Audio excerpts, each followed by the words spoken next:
नमस्कार दोस्तों, मैं बबीता स्वागत करती हूँ आपका आपके चैनल स्टडी हिस्ट्री में। तो दोस्तों, रोज़ की तरह आज भी मैं TGT, PGT, GIC, LT, net, JRF के एग्ज़ाम की दृष्टि से इम्पोर्टेंट प्रीवियस ईयर क्वेश्चन की सीरीज़ लेकर हाजिर हूँ। तो दोस्तों, आइए शुरू करते हैं। आज का टॉपिक है वैदिक काल। सिंधु सभ्यता के पश्चात भारत में जिस नवीन सभ्यता का विकास हुआ उसे ही आर्य अथवा ऋग वैदिक सभ्यता के नाम से जाना जाता है। इस काल की जानकारी हमें वेदों से प्राप्त होती है। वैदिक काल को ऋग्वैदिक या पूर्व वैदिक काल, जिसका काल है 1500 से 1000 ईस्वी पूर्व, तथा उत्तर वैदिक का काल है 1000 से 600 ईस्वी पूर्व। इन्हें दो भागों में बांटा गया है, एक पूर्व वैदिक काल और दूसरा उत्तर वैदिक काल। तो आइए दोस्तों, इससे संबंधित कुछ क्वेश्चन आंसर करते हैं। क्वेश्चन नंबर 1 है, निम्नलिखित में से वैदिक साहित्य में कौन सम्मिलित नहीं है? ऑप्शन ए संहिताएं, ऑप्शन बी स्मृतियाँ, option C Aranyaka, option D है उपनिषद। इसका ऑप्शन बी राइट हो जाएगा, स्मृतियाँ। यूपी जीआईसी प्रवक्ता परीक्षा 2015 का क्वेश्चन है। वैदिक साहित्य को श्रुति भी कहा जाता है। श्रुति का शाब्दिक अर्थ है सुना हुआ। संहिताएं, अरण्यक, उपनिषद तथा ब्राह्मण ग्रंथ वैदिक साहित्य में शामिल हैं, जबकि स्मृतियों की रचना सूत्र काल से हुई है। नेक्स्ट क्वेश्चन, क्वेश्चन नंबर 2, निम्नलिखित में से कौन वेदांग का हिस्सा नहीं है? ऑप्शन ए ज्योतिष, ऑप्शन बी कल्प, option C Nirukta, option D आगम। तो इसका डी ऑप्शन राइट हो जाएगा, आगम। यूपी जीआईसी प्रवक्ता परीक्षा 2012 का क्वेश्चन है। आगम जो है वो वेदांग का हिस्सा नहीं है, यह जैन धर्म से संबंधित है। वेदांगों की कुल संख्या 6 है, जिनमें शिक्षा, कल्प, ज्योतिष, छंद, निरुक्त और व्याकरण शामिल हैं। नेक्स्ट क्वेश्चन, क्वेश्चन नंबर 3, ऋग्वैदिक काल में कोई नियमित भूमिकर नहीं था, क्योंकि ऑप्शन ए है लोग एक स्थान पर स्थायी रूप से नहीं बसे थे, ऑप्शन बी सरकार इस संबंध में अनभिज्ञ थी, ऑप्शन सी राजा को भूमि का मालिक नहीं समझा जाता था, ऑप्शन डी है लोग भूमि कर देने के आदी नहीं थे। तो इसका सी ऑप्शन राइट हो जाएगा, राजा को भूमि का मालिक नहीं समझा जाता था। यूपी जीआईसी प्रवक्ता परीक्षा 2012 का क्वेश्चन है। ऋग्वैदिक काल में कोई नियमित भूमिकर नहीं था, क्योंकि राजा को भूमि का मालिक नहीं समझा जाता था। ऋग्वैदिक समाज जनजाति और समतावादी समाज था। भूमि की संपत्ति के संचय के आधार पर सामाजिक विभाजन मौजूद नहीं था। नेक्स्ट क्वेश्चन, क्वेश्चन नंबर 4, सूची फर्स्ट को सूची सेकंड से सुमेलित करना है और उसके नीचे दिए गए कूट से सही उत्तर का चयन कीजिए। तो option A Rigveda, option B Samaveda, option C Yajurveda, option D है अथर्ववेद। तो दूसरी सूची से इसको सुमेलित करना है। तो ऋग्वेद ऐतरेय ब्राह्मण से सुमेलित हो जाएगा, सामवेद पंचविंश ब्राह्मण से, यजुर्वेद शतपथ ब्राह्मण से, अथर्ववेद गोपद ब्राह्मण से। तो इसका सी ऑप्शन राइट हो जाएगा, 1 का 3, 2 का, बी का 4, सी का 2 और डी का 1। Next question, question number 5, Rigveda में किस नदी को अमितंबे, नदी तमे और देवी तमे कहा गया है? Option A Sindhu, option B Vitasta, option C Parushni, option D है सरस्वती। तो इसका ऑप्शन डी राइट हो जाएगा, सरस्वती। यूपी जीआईसी प्रवक्ता परीक्षा 2017 का क्वेश्चन है। ऋग्वेद में सर्वाधिक पवित्र एवं सम्मानित नदी सरस्वती है। ऋग्वेद में सरस्वती को ही माते तमा, देवी तमा एवं नदी तमा कहा गया है, अर्थात सबसे अच्छी माँ, सबसे अच्छी देवी और सबसे अच्छी नदी। नेक्स्ट क्वेश्चन, क्वेश्चन नंबर 6, निम्नलिखित में से किसी निरुक्त का प्रेरणता कहा गया है? Option A Badrayan, option B Yaska, option C Patanjali, option D है पाणिनि। तो इसका बी ऑप्शन राइट हो जाएगा, यास्क। यूपी जीआईसी प्रवक्ता परीक्षा 2017 का क्वेश्चन है। ऋग्वेद, यजुर्वेद, सामवेद और अथर्ववेद वैदिक काल में रचे गए 4 प्रमुख ग्रंथ हैं। इन वेदों के 6 अंग बताए गए हैं। शिक्षा, कल्प, निरुक्त, व्याकरण, छंद और ज्योतिष। निरुक्त के प्रणेता जो थे वो यास्क हैं। नेक्स्ट क्वेश्चन नंबर 7, सर्वप्रथम किसने सुझाव दिया कि संस्कृत तथा ग्रीक एक ही भाषा परिवार से संबंधित हैं? Option A Charles Wilkins, option B V Smith, option C F Max Muller, option D sir William Jones. तो इसका डी ऑप्शन राइट हो जाएगा, सर विलियम जोन्स। यूपीजीआईसी प्रवक्ता परीक्षा 2017 का क्वेश्चन है। सर्वप्रथम सर विलियम जोन्स ने 1886 ईस्वी में अपनी एक व्याख्यान में सुझाव दिया कि संस्कृत, लैटिन तथा ग्रीक एक ही भाषा परिवार से साम्यता रखती है। नेक्स्ट क्वेश्चन नंबर 8, नारायण के साथ विष्णु के तादात्म्य का प्राचीनतम उल्लेख प्राप्त होता है। ऑप्शन ए तैत्तिरीय आरण्यक से, ऑप्शन बी महाभारत से, ऑप्शन सी पतंजलि की महाभाष्य से, ऑप्शन डी है बोधायन धर्मसूत्र से। तो इसका ए ऑप्शन राइट हो जाएगा, तैत्तिरीय आरण्यक से। जेएससी सहायक अध्यापक परीक्षा 2018 का क्वेश्चन है। तैत्तिरीय आरण्यक यजुर्वेद से संबंधित आरण्यक है तथा मैत्रायणी आरण्यक की तैत्तिरीय और काठक शाखाओं का एक प्रतिनिधि ब्राह्मण है, जिसे तैत्तिरीय आरण्यक कहा जाता है। सायणाचार्य के अनुसार तैत्तिरीय आरण्यक के रूप में प्रख्यात कृष्ण यजुर्वेदी आरण्यक की दृष्टा ऋषिकंठ हैं। तैत्तिरीयोपनिषद तैत्तिरीयनक में 10 प्रपाठक हैं, जिसे नारायणी कंठ नारायण के साथ विष्णु के तादात्म्य का प्राचीनतम उल्लेख प्राप्त होता है।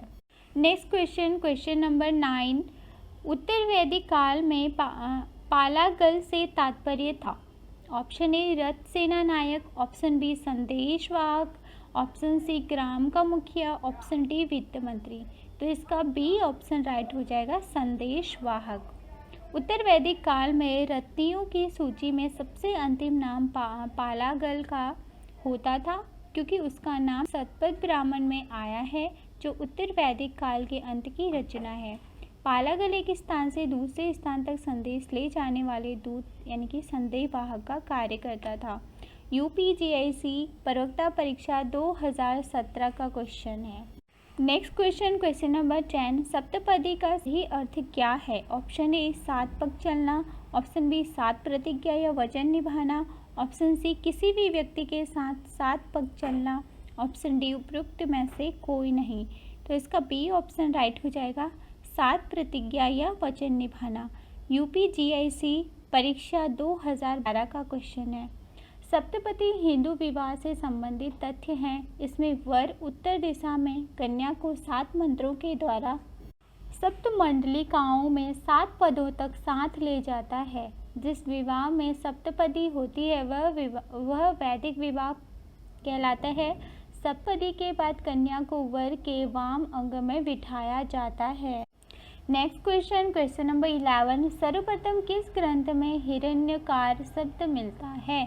ऑप्शन ए ऋग्वेद में, option B Samaveda, option C Yajurveda, option D है अथर्ववेद। तो इसका सी आंसर राइट हो जाएगा, यजुर्वेद। सर्वप्रथम यजुर्वेद में हिरण्यकार शब्द मिलता है। आर्यों का प्रारंभिक जीवन स्थायी नहीं था, इस कारण कर का बहुत महत्व नहीं था। लोग स्वेच्छा से राजा को बलि यानी कि कर देते थे, लेकिन उत्तर वैदिक काल में इनका जीवन स्थायी होने लगा और कर को नियमित किया गया।